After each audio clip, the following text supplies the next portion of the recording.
আওয়ামী লীগ সভানেত্রী শেখ হাসিনার মৃত্যুদণ্ড ঘোষণার পর দেশের রাজনৈতিক অঙ্গনে সবচেয়ে আলোচিত প্রশ্ন দলটির ভবিষ্যৎ নেতৃত্ব কারা দেবে এবং রায়ের পর আওয়ামী লীগ কোন পথে হাঁটবে।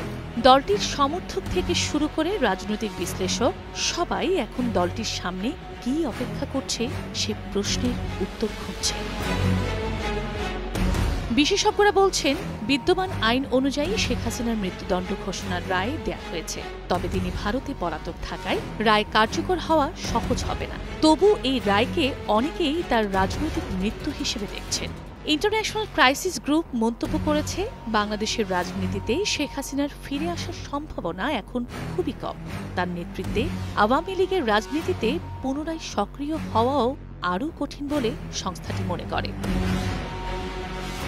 রাজনৈতিক বিশ্লেষকদের মতে, দলকে টিকিয়ে রাখতে হলে আওয়ামী লীগকে এখনই অতীতের ভুল স্বীকার করে নতুন, গ্রহণযোগ্য ও স্বচ্ছ ভাবমূর্তির নেতৃত্ব সামনে আনতে হবে।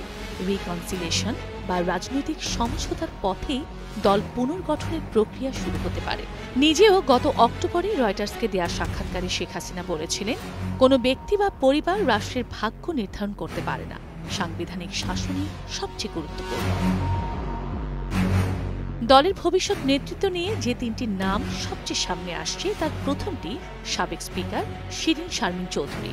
৫ আগস্টের ঘটনার পর তিনি প্রকাশ্যে খুব একটা দেখা না গেলেও সরকারের নজরদারির মধ্যেই আছেন বলে বিভিন্ন গণমাধ্যমে খবর এসেছে। সংবিধান অনুযায়ী নতুন সংসদে নির্বাচিত সদস্যদের শপথ গ্রহণ করাতে তাকে দরকার হতে পারে। তারপরেই আলোচনায় আসছে দুই পরিচ্ছন্ন ভাবমূর্তির নেতা সাবির হোসেন চৌধুরী এবং নারায়ণগঞ্জের সাবেক মেয়র সেলিনা হায়াৎ আইভী। আইভী এখনও কারাগারে।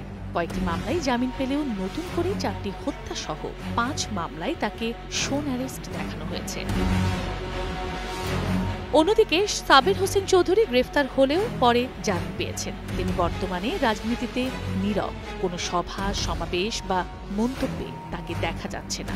তবে সম্প্রতি তার বাসায় ইউরোপীয় ইউনিয়নের ৩ দেশের রাষ্ট্রদূতদের বৈঠক রাজনৈতিক অঙ্গনে নতুন গুঞ্জন তুলেছে।